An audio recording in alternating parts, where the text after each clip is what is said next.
Good evening. Good evening. Welcome to another episode of Ready, Set, Talk.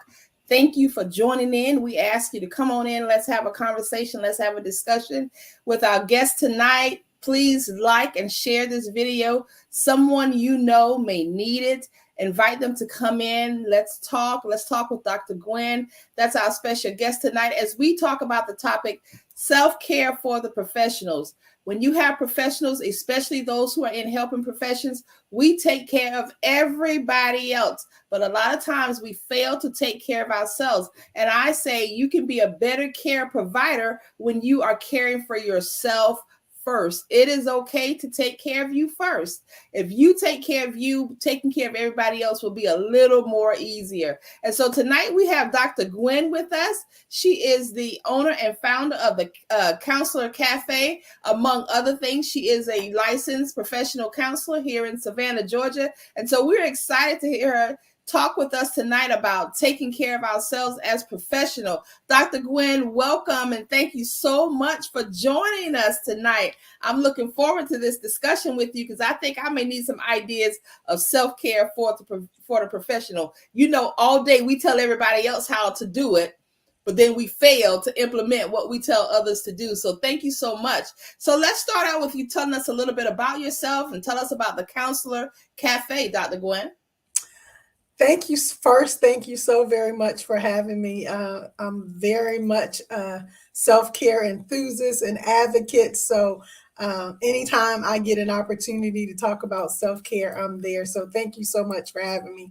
So I tell everyone that I am an educator turned entrepreneur.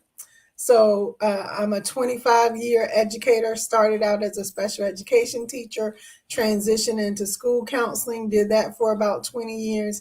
And while doing that, also worked for a nonprofit and obtained licensure, like you just talked about, as a licensed professional counselor. Worked as a professor over at Georgia Southern in the counseling department. Love that. That's my alma mater. Go Eagles. Also, I'm a Pirate as well. I started out at Georgia. I'm in at Armstrong, so I'm a hometown girl. But yeah, that and you talked a little bit about the cafe. So the Counselors Cafe actually started as an online support group during the pandemic. Okay. It was a way to support educators who, like myself at the time, was struggling with that transition during the pandemic because at the time I was still working in schools. So I found that everybody was struggling, the parents, the teachers, the administrators, like I said, myself included. And so just trying to be a resource to the community kind of birthed the whole Dr. Gwen's Counselors Cafe. So now that's more of a mental health educational kind of consulting practice, which goes hand in hand with the LPC stuff. And so it's the bridging of the education and the mental health. Well, wonderful. There definitely needs to be a bridge there. I think sometimes people think once you get into mental health, there's nothing else that needs to be done other than counseling people. But the spectrum is so much larger and so much greater than just sitting behind a desk and counseling or helping or telling somebody else what to do. So thank you for providing that opportunity for, professionals and people who can use that resource. And we encourage you to reach out to Dr. Gwen and find out more about the Counselors Cafe. So Dr. Gwen, we're talking about self-care for the professional. And Yes. so there are so many, we can start this discussion from so many dynamics, so many different avenues, but I want to start it with tell us the importance of self-care for the professional. Why is it that we need to think about self-care? We tell other people about that, so it should be automatic for us. Why are we having this discussion? That's a big part of Dr. Gwen's Counselors Cafe. I say I help the helpers. And so if we're going to be of service to others, we have to take care of ourselves, because that whole saying, we can't pour from an empty cup. And it's the same even with families. I tell people that the best gift that you can give to your family is the same. The best gift that you can give to your employees is to take care of yourself. Mm-hmm. do you find that there are a lot of professionals who are not engaging in self-care that tends to neglect themselves? Not only do I find that, there was a recent research provided by the Chamber of Commerce, not just local, but National Chamber of Commerce, that says just within the last year, 48% of business owners have experienced burnout. Mm. So it's real. Mm-hmm. Like you talked about us taking care of others, oftentimes we put the business before our own health. Mm-hmm. And we all know as entrepreneurs and business owners, it is a lot. It's a huge undertaking Mm-hmm. to make sure that the lights are on and the bills are paid and that your employees are taken care of and all of those other things. But it's also important for you to take care of yourself, because without you, there is no business. Right, right, absolutely. And so there could be a number of reasons why. But what do you find is one of or a few of the reasons why professionals don't engage in self-care, really stopping to say, let me take care of me? A lot of it is misconceptions, Okay. because people feel like self-care is a luxury that they can't necessarily afford, Mm-hmm. whether it's in regards to time or money. So Mm-hmm. it's like, I don't have the time to take care of myself. I'm just starting this business. I don't have the money to take care of myself. So it's that misconception that self-care has to do with time and money, and it Right. doesn't. Right. Absolutely. Because every taking care of yourself doesn't necessarily mean you have to go out and purchase something or you have to go out and get a massage. You know, self-care can be in the middle of the day. If your body says, I need a nap for 15 minutes, stop and take that nap for 15 minutes. Do you think guilt is one of the reasons as well that people don't take care of themselves, professionals? Some of it is guilt, but some of it, I think even more so than that, is a lack of knowledge and understanding about what self-care is. Most people think about self-care in regards to, am I eating good? Am I exercising? Am I staying hydrated? Am I sleeping well? All of that is a small part. Well, I won't say a small part. All of that is a part of self-care, but there's so many other domains of self-care, and that's just one domain, the Mm-hmm. physical domain. But you also have the psychological domain, you have the emotional domain, you have the spiritual domain, you have the professional domain. So it's like, at the end of the day, are you turning off the lights and closing the door and going home, or are you burning the midnight oil every night? They Mm-hmm. don't see that as self-care. It's like, well, I ate a good lunch, I exercised before I came in the day, I'm staying hydrated. You feel like you're doing a good job, and you are in that one aspect of self-care. But there are other aspects, or other domains of self-care that make you who you are. And if you're not doing really well in those other domains, there really has to be a balance. So Right. people always talk about, work-life balance. And there's this debate. I listen to people all the time.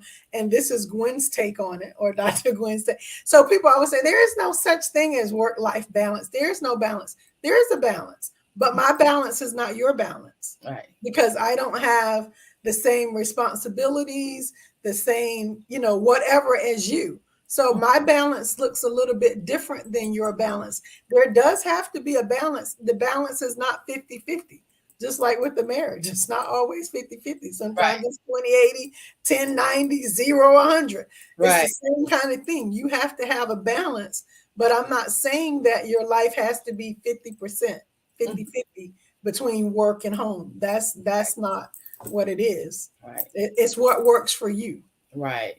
I am so happy that you said that. We had a guest on the show about 2 months ago, and she talked about that thing about how we try to have work-life balance. But when we think about it, even just the term balance in our mind carries a definition, and that definition says balance says equal. Everything has equal weight. And so one thing I learned from her, and I've been using ever since, is she said, rather than thinking about work-life balance, think about work-life harmony, because one day you may give one thing 10%, the next day that thing may only get 5%, the next day something else may get 50%. And so we're not trying to give everything equal attention, Right.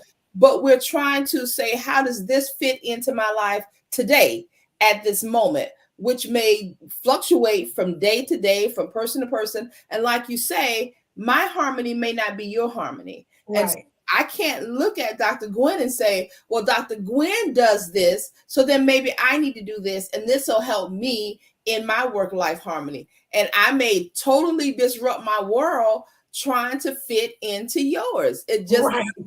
just does not work. And you Absolutely. mentioned several domains that are related to self-care. Pick one or two and give us an example of how engaging in self-care in that particular domain is helpful. Let's talk about the professional domain since we're talking to professionals. Okay. So, beginning and ending work on time.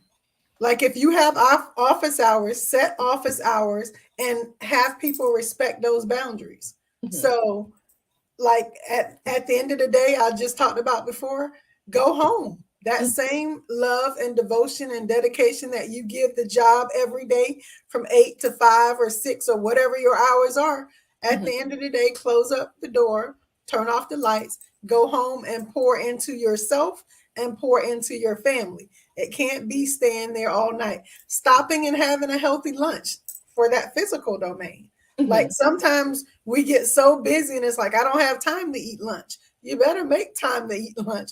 I always tell people to put yourself at the top of your to-do list every single day. So when you're making your schedule, schedule time for that healthy lunch. Schedule time to go do some networking. Get out of the office. Don't Some people go in the office in the morning and they don't see the light of day until the end of the day. That's not, professional self-care. Learning to say no and not feel guilty about it. Mhm. We always talk about how no is a complete sentence, whether you use a period or exclamation point. Mhm. No further explanation needed. Say yes to those things that you're passionate about and that you really want to do, Mhm. and don't be voluntold to do things that you're not passionate about and don't want to do, because that leads to resentment and other things. and Right. and especially for professionals, I know this is something I talk about often, like doing pro bono work. We Mhm. all do pro bono work. There's things that we're very passionate about, but the expectation shouldn't be that you're always going to do pro bono work. So you have to be comfortable with saying, my plate is full, or this isn't something that I'm passionate about, and Mhm. I appreciate the opportunity, Mhm. but I'm not going to be able to, Mhm. support you in this. But there are other things that, I'm more than willing to support. And as business owners, we can't support. I'm speaking for me and other business owners. A lot of entrepreneurs are really small business owners. You Right. can't support everything, even if you are passionate about it and you want to support it. You just can't. You can't be everything to everybody. Absolutely, absolutely. One of the things you said, I like that you said this, is put yourself at the top of your schedule. And so sometimes when some people hearing that may think, how do I put myself at the top of my schedule? Tell me, as a professional, how do I put me at the top of my schedule when I have all of these things that are grabbing at my time? I have all of these priorities and all of them seem to be important. What do you mean put myself at the top of my schedule? Put yourself at the top of your to-do list. So when I say that, I mean maybe that's waking up in the morning and before your day even gets started, you have that quiet cup of coffee. You meditate. You take 30 minutes to get some exercise in before your day even starts.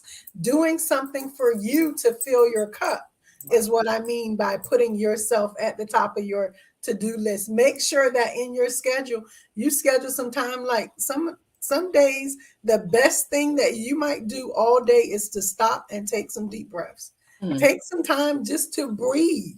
That's what I mean, putting yourself at the top of the to-do list. You got a schedule full of people that you need to see and things that you need to do all day. And it's like, how do I get this done? Or scheduling time at the end of the day for Mhm. you to take a hot bath, to Mhm. journal and reflect about your day, Mhm. to express gratitude. That's what I mean about. So that putting yourself at the top of your to-do list is simply make time for you each day into your schedule. You Mhm. can't continue to just pour into everyone else and never pour into yourself. Self-care is all about longevity and sustainability, and especially for business owners. If you plan to be around, Mm-hmm. then you better make taking care of yourself a priority. Your needs are important too. Right. Your clients' needs are important, but your needs are also important. Mm-hmm.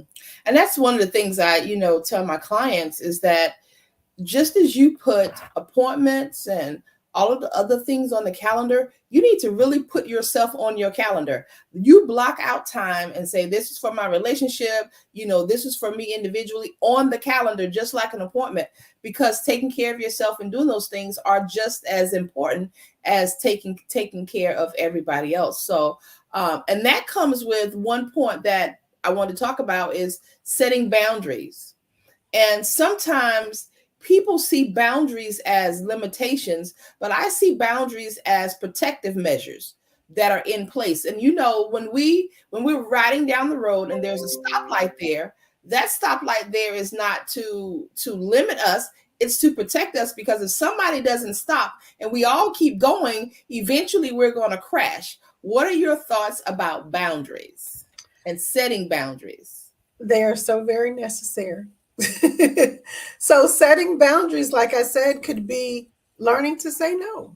Mm-hmm. Setting a boundary could be, if someone is asking you, if your office hours are 5 and all of a sudden it's like, well, do you mind meeting with me at 6 because so and so and so. I get asked often by parents, do you see clients on Saturday? No, ma'am. No, Mm-hmm. sir.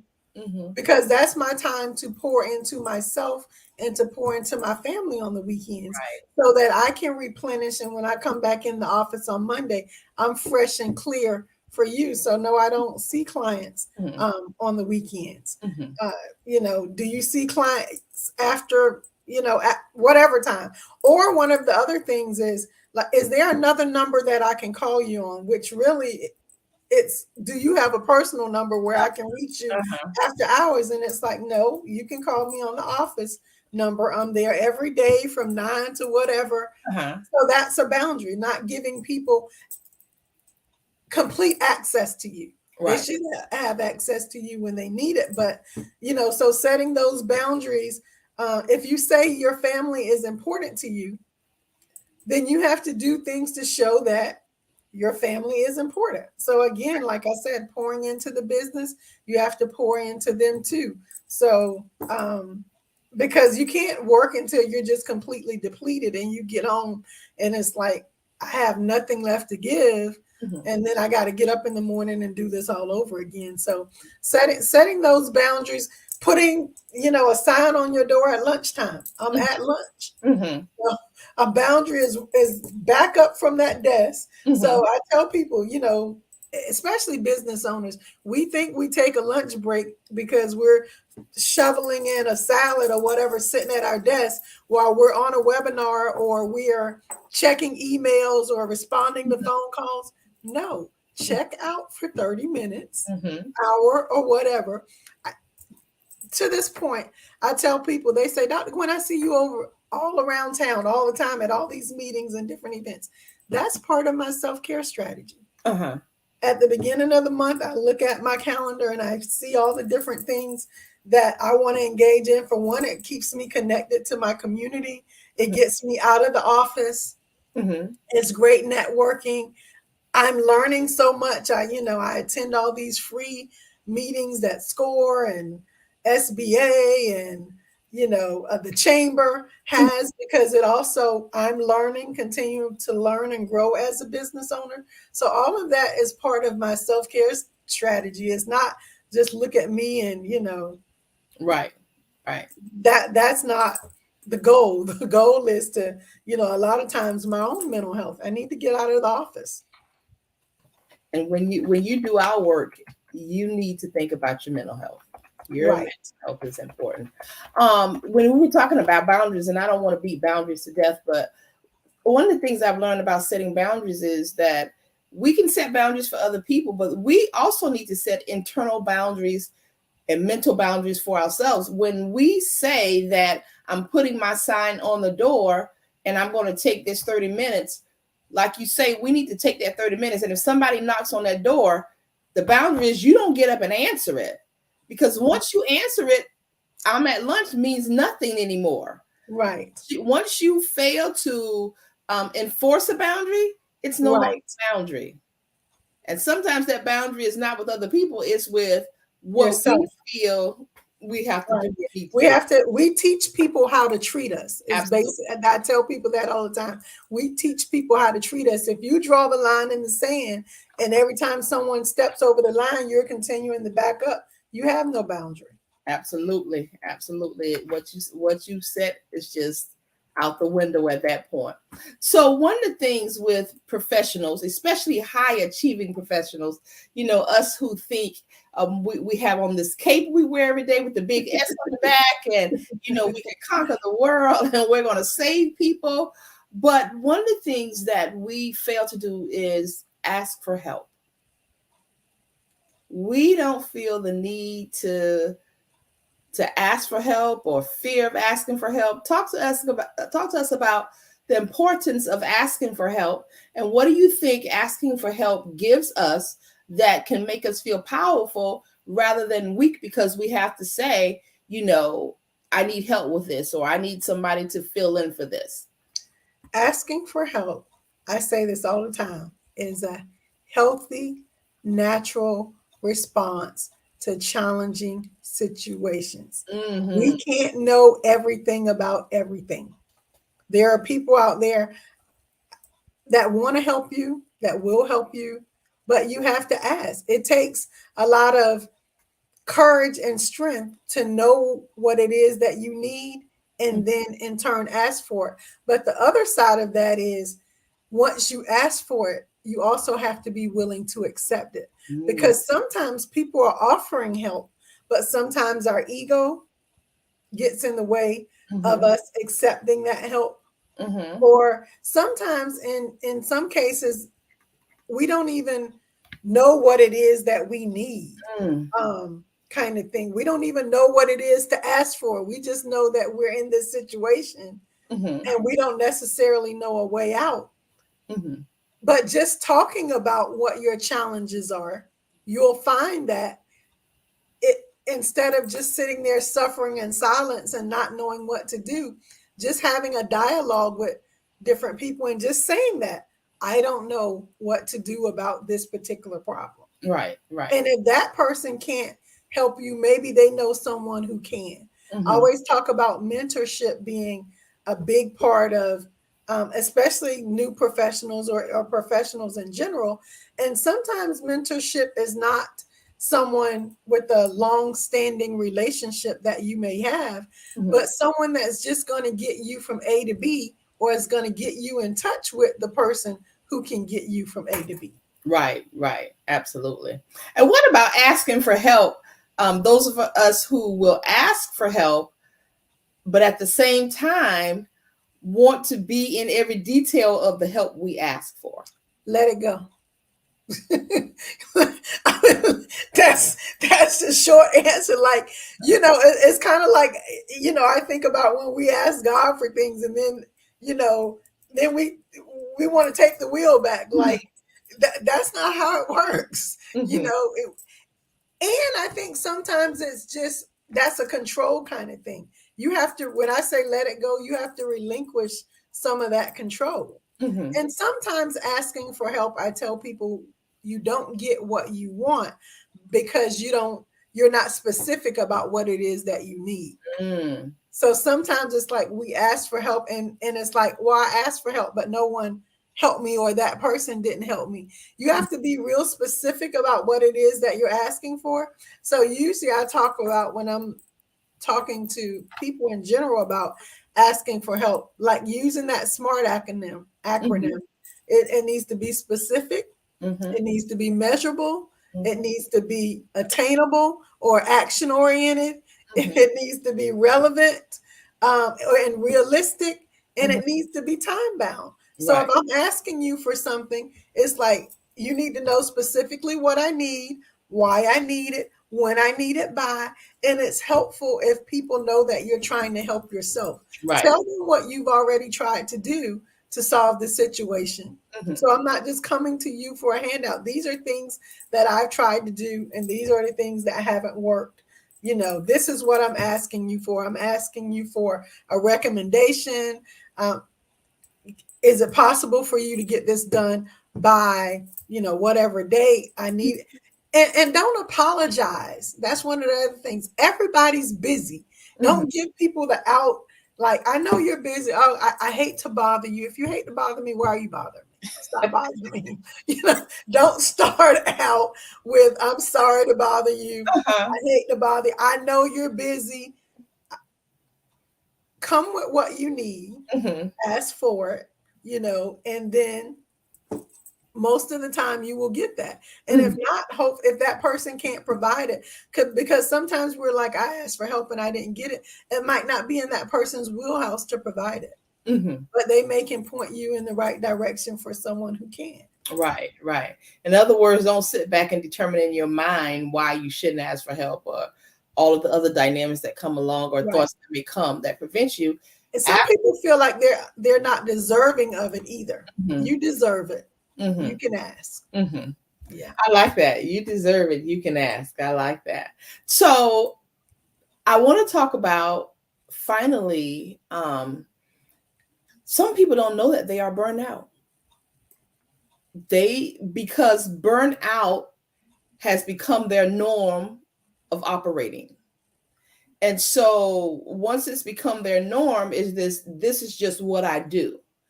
Tell us about symptoms of burnout and how people can recognize, you know what, I might be burnt out. Right. One of the first things I talk about is, sleep is so underrated. If you're not getting adequate sleep because you can't get to sleep, or you can't stay to sleep, you can't shut your mind down at night, you're not resting, that irritability, like every little thing is getting on your last nerve, you're snapping at everybody, all the time. You have high blood pressure, your blood pressure is through the roof. You can't seem to get it down. Like, there's so many things. And the thing I think about burnout is a lot of the symptoms mirror other things. Yes. And so we minimize it. But if it's something that's happening, like, all of us have problems sometimes not sleeping, but we're not sleeping for weeks at a time. All of us are irritable at different times. Right. But I'm not irritated all day, every day, where I'm just snapping at people for no reason. So there's it. As with a lot of the different symptoms for things, if it's problematic the majority of the time, it's an issue.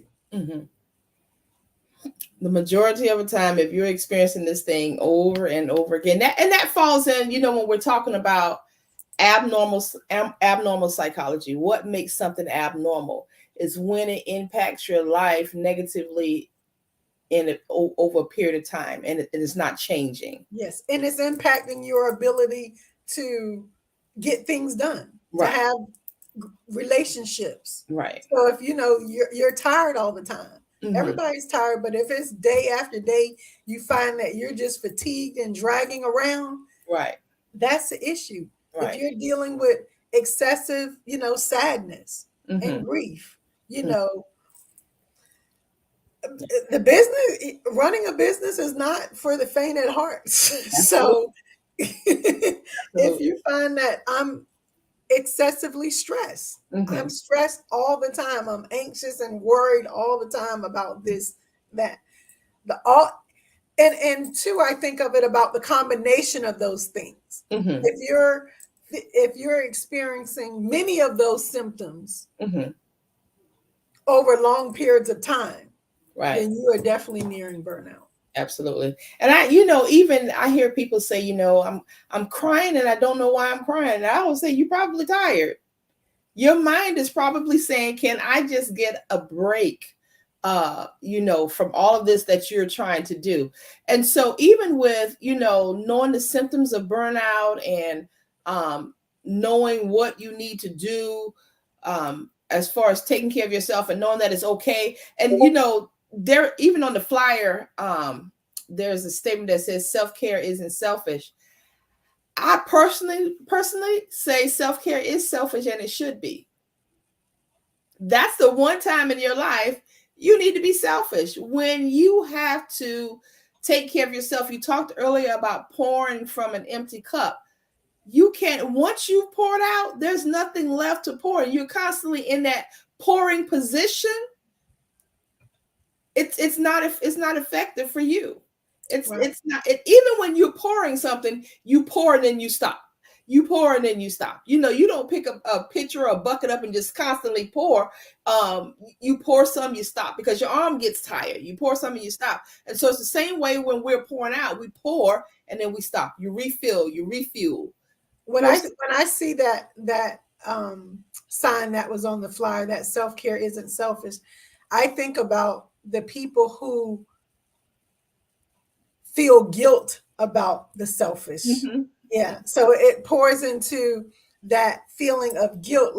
And you get that a lot with professionals. Like, they're so, just like parents and the kids, the professional, especially if you're the business owner, you're worried about all of your employees and your clients, and you're just not taking time for yourself. Like, right. I feel guilty that I'm taking a day off and they're at work, mm-hmm. Kind of thing. So it's about letting go of the guilt. Yeah.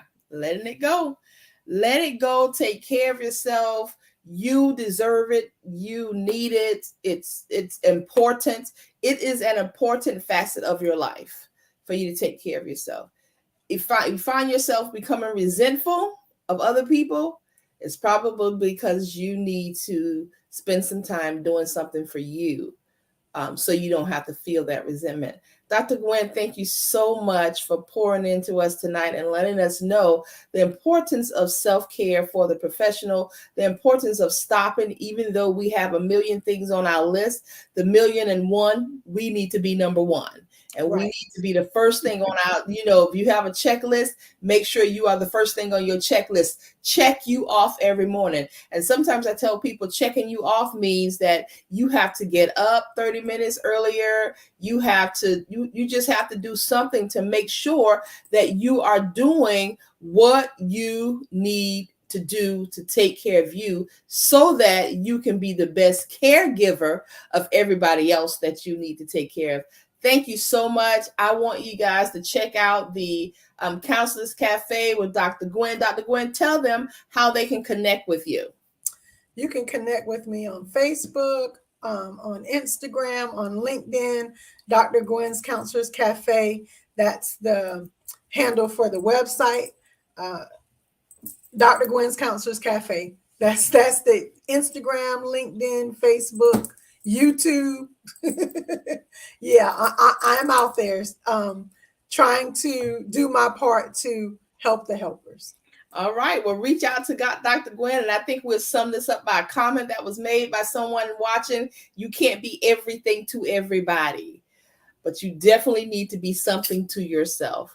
And so take care of yourself. Thank you once again for joining in with the Ready, Set, Talk show, where we have real people with real issues in real life. I hope that Dr. Gwen has said something that you can take and you can use in your professional and personal life that's going to make you better at self-care. We will see you next week as our men come and talk about relationships. So be ready to join us again as we have great discussion. Have a great evening, and thank you so much for tuning in. God bless. Real issues affecting real people in real life. Ready, Set, Talk. Real issues affecting real people in real life. Ready, Set, Talk. Come on and talk about it. We're gonna talk about it. Let's all talk about it. 'Cause we're real people in real life. Ready, Set, Talk.